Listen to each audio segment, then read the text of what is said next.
Hey everyone, and welcome back. We are taking a deep dive today into something that I think affects all of us. Usury, Yeah. lending money at interest.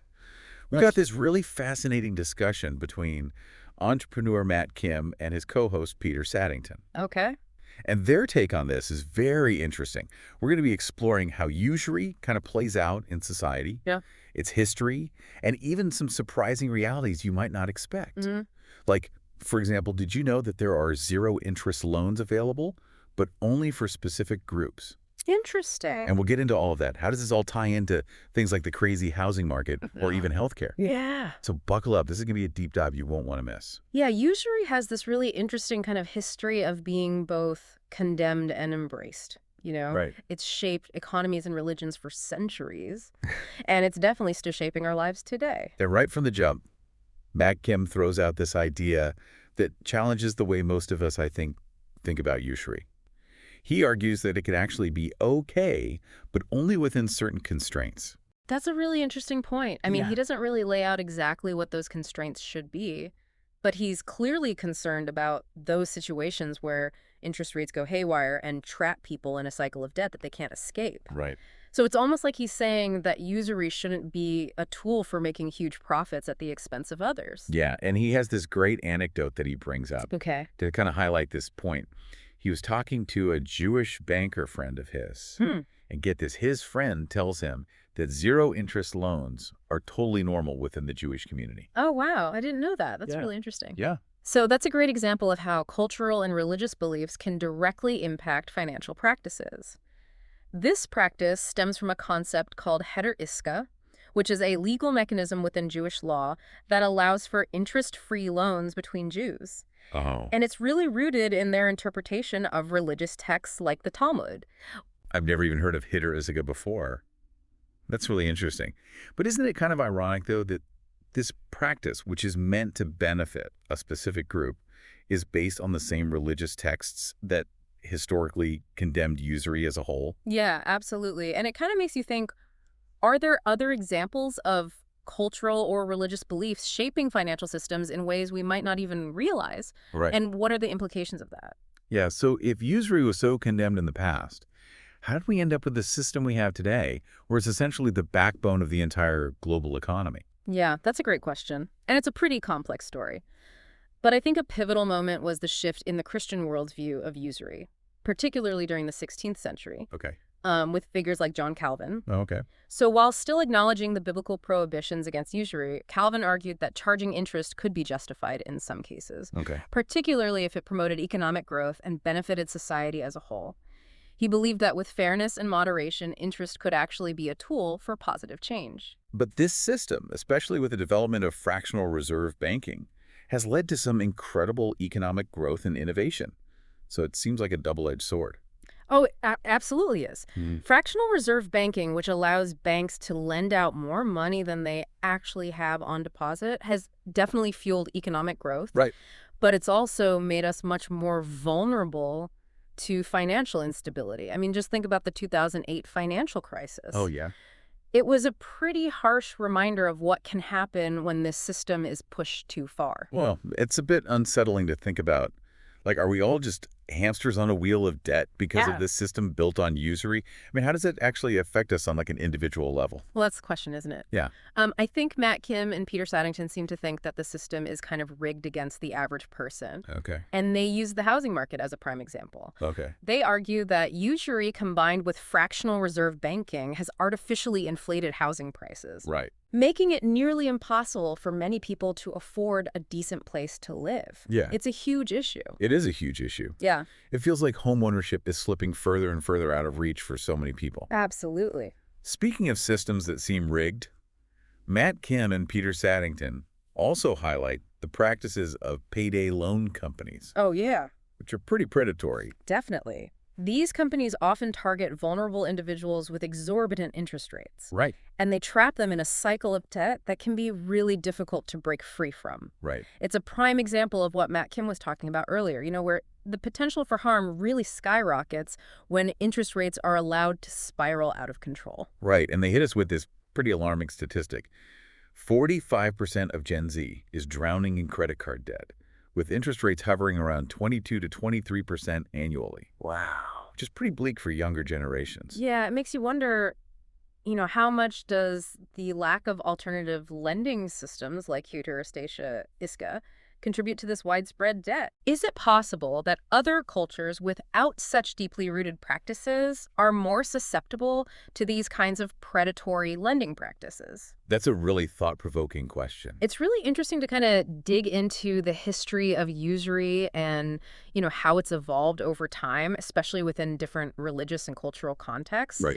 It really sheds light on how we got to where we are today. It is pretty wild to think that usury was once condemned, by both Christian and Jewish traditions. Right. But as you mentioned earlier, thinkers like John Calvin, really played a key role in shifting those perspectives, at least within Christianity. Yeah. What were the main arguments that led to that kind of dramatic shift? It seems like such a big turnaround. Yeah, I think Calvin and others at the time, recognized that these strict prohibitions against interest, which had worked for earlier agricultural societies, Right. weren't really practical in the expanding mercantile economies of their time. Right. They saw interest as a tool that, if used fairly and moderately, could actually encourage investment, promote trade, and ultimately benefit everyone. So it wasn't about completely rejecting those traditional beliefs about usury, Right. but more about finding ways to adapt them to a changing economic landscape. Exactly. Okay. Calvin, while still acknowledging those biblical prohibitions, argued that interest could be morally justified under certain circumstances, Okay. especially if it contributed to the greater good. Okay. But as we've seen throughout history, even with the best intentions, opening the door to interest-bearing loans Right. also opened the door for exploitation. And it seems like the development of fractional reserve banking really kicked things into overdrive. Oh, absolutely. Fractional reserve banking, where banks can lend out far more money than they actually have in deposits, Right. has magnified both the benefits and the risks of a system built on interest. Yeah. On one hand, it's fueled incredible economic growth, Right. but it's also made us incredibly vulnerable to those boom and bust cycles that have become a recurring theme in modern economic history. So in a relatively short period of time, we've gone from seeing usury as a sin to having it be the bedrock of our entire global economy. Right. It's mind-boggling. It is. But for those who are, struggling with debt, facing foreclosure, or being targeted by those predatory lenders we talked about, Yeah. the system can feel incredibly unjust. Absolutely. And it raises the question, are there viable alternatives out there? Right. Matt Kim and Peter Saddington don't really lay out a specific roadmap, Okay. but they hint at the need for systems that prioritize fairness, ethical lending practices, Right. responsible financial management. It's like they're advocating for a return to those core principles of usury Okay. that emphasize moderation and community well-being. And they keep kind of circling back to that heter model. Right. That interest-free loan system within the Jewish community Yeah, as a potential source of inspiration. exactly. It seems like they're pointing to it as an example of a system that operates on a different set of values. Yeah, it's definitely a fascinating model to consider. Right. It challenges the assumption that interest is an absolutely necessary part of lending. Okay. But scaling a system like that, which is so deeply rooted in specific religious and cultural traditions, Right. to a broader context presents some pretty big questions. Right. Could it even work outside of that specific community? Right. What would the implications be? Yeah, I guess that's the million-dollar question, right? Do you think there are any practical steps that we can take as individuals or as a society to create a more just and sustainable financial future? Well, one thing that Matt Kim and Peter Saddington really emphasize Okay. is the importance of financial literacy and education. Right. It's about empowering individuals with the knowledge and skills to make sound financial decisions Okay. and navigate the complexities of the system. Yeah. If people understand how interest works, the dangers of predatory lending, the importance of responsible borrowing, they're much less likely to fall victim to these harmful practices. So knowledge is power, even when it comes to personal finance. Absolutely. It's like giving people the tools to protect themselves. Exactly. But what about those bigger systemic changes? Yeah. What kind of policy shifts could help create a more equitable financial landscape? I mean, regulating those predatory lending practices Right. seems like a pretty obvious starting point. Absolutely. Stricter regulations on predatory lending, maybe even caps on interest rates, Okay. could go a long way in protecting vulnerable individuals and families. Okay.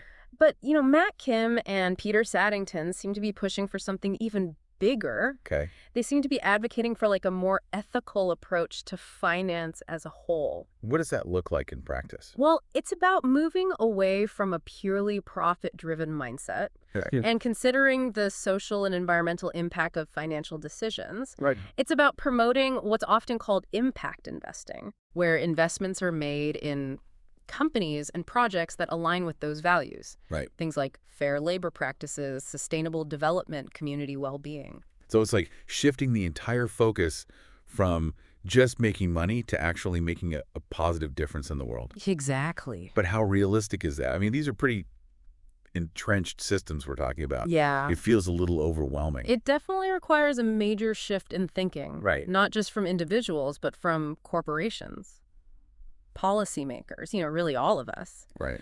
But, the systems we live in are created by humans and they can be changed by humans. Right. And they also point out how religious worldviews can actually shape policy and even influence the very structure of our society. Yeah. Which is a bit unsettling to think about. It is a good reminder that even institutions that we think of as secular, like our financial systems, are often deeply influenced by cultural and religious beliefs. Understanding those underlying influences, I think, can be really crucial in navigating complex social issues and working towards meaningful change. That makes me wonder, what are some real-world examples of initiatives or organizations that are already trying to challenge the status quo and build a more equitable financial future? Are there any success stories out there? That is a great question. It's easy to get kind of bogged down in all the doom and gloom of these massive systems. Right. But, are there any bright spots? Are there groups or organizations that are trying to build a more ethical financial world? Absolutely. I think Matt Kim and Peter Saddington touch on a few really interesting examples. Okay. They keep coming back to this idea of community-based solutions. Right. And they highlight the heter iska model as a prime example. Okay. It might not be like a direct blueprint for large-scale change. Right. But it shows that alternatives are possible. Remember, heter iska is that interest-free lending system within the Jewish community we talked about. Yeah. But how could that work on a larger scale? Well, that's the challenge, isn't it? Scaling something so deeply rooted in a specific cultural and religious context is really tricky. But the principle behind it, prioritizing mutual support and collective well-being over profit, Right. that's something we can apply more broadly. So it's less about copying heter iska, exactly, Right. and more about taking inspiration from its core values. Yeah. Like, how can we build systems that incentivize that kind of cooperation and shared success? Exactly. And there are other examples out there, too. No. Think about the rise of ethical banking, Okay. where financial institutions are prioritizing social and environmental responsibility alongside profit.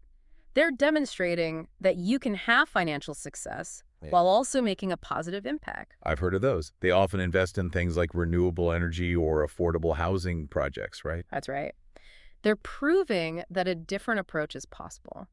One where financial decisions are made with a much broader perspective. And then there's microfinance, which has been making a huge difference in developing countries. Yeah, microfinance is a fantastic example. It's all about providing small loans and financial services to low-income individuals and communities, empowering them to start businesses and lift themselves out of poverty. Right. It shows that access to capital, even in small amounts, can be incredibly transformative. So there are some inspiring things happening. Yeah. But Matt Kim and Peter Saddington also talk about, the need for financial literacy and education. Right. It's like they're saying even within the current system, individuals can take steps to protect themselves. Absolutely. Knowledge is power, especially when it comes to navigating the complexities of finance. Right. If people understand things like interest rates, compound interest, the true cost of debt, Right. they're less likely to make decisions that put them in a vulnerable position. It's like giving people the tools to be smarter consumers and make more informed choices. Right, exactly. Yeah. Imagine a world where everyone had a basic understanding of personal finance. It could make a huge difference in preventing predatory lending and promoting financial well-being. Okay, so we've got these individual actions and these inspiring examples of alternative systems. Right. But what about policy changes?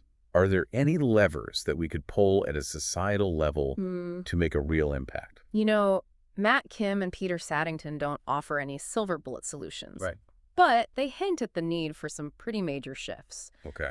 For starters, Stronger regulations on those predatory lending practices that we discussed are absolutely crucial. Yeah, putting some serious limits on those sky-high interest rates that trap people in debt seems like a no-brainer. Right. And there's also the question of transparency. Okay. Imagine if financial institutions were required to be more open about their fees, their lending practices, the true cost of their products. Right. It would empower consumers to make much more informed choices and hold those institutions accountable. More transparency would definitely level the playing field. Yeah. And what about tackling those systemic issues that drive inequality? Is there anything we can do about that? That's the real challenge, isn't it? And it goes way beyond just tweaks to the existing system. Right. Matt Kim and Peter Saddington seem to be advocating for a fundamental shift in the values that drive our economic decisions. It's like moving from a purely profit-driven model Yeah. to one that considers the well-being of people and the planet. Exactly. It's about recognizing that our economic system isn't separate from our social and ethical values. Right. They're interconnected. And true progress requires a holistic approach that considers all of these factors. It's a big ask, but it's incredibly inspiring to think about. Yeah. Imagine a world where finance is truly a force for good. It might seem like a distant utopia, but every journey starts with a single step. Right. By raising awareness, engaging in these conversations, pushing for change, we can all contribute to creating a more just and equitable future. Well, we've covered a lot of ground in this deep dive into usury, from its ancient roots to its impact on our modern world. It's clear that this is a concept that touches every aspect of our lives. Absolutely. We've explored the challenges and the potential solutions, and I think the biggest takeaway for me is that we're not powerless. Right. Whether through individual actions, supporting ethical initiatives, or advocating for policy change, we all have a role to play in shaping a more just and sustainable economic future. It's a call to action. We can't just sit back and accept the status quo. Right. We need to be informed, engaged, and willing to challenge the systems that aren't serving us. Absolutely. The future is ours to create. It is. So let's keep questioning, keep learning, and keep pushing for a world where finance works for everyone. Couldn't have said it better myself. Thanks for joining us on this incredible deep dive. Keep those wheels turning, and we'll see you next time. Great conversation. See you next time.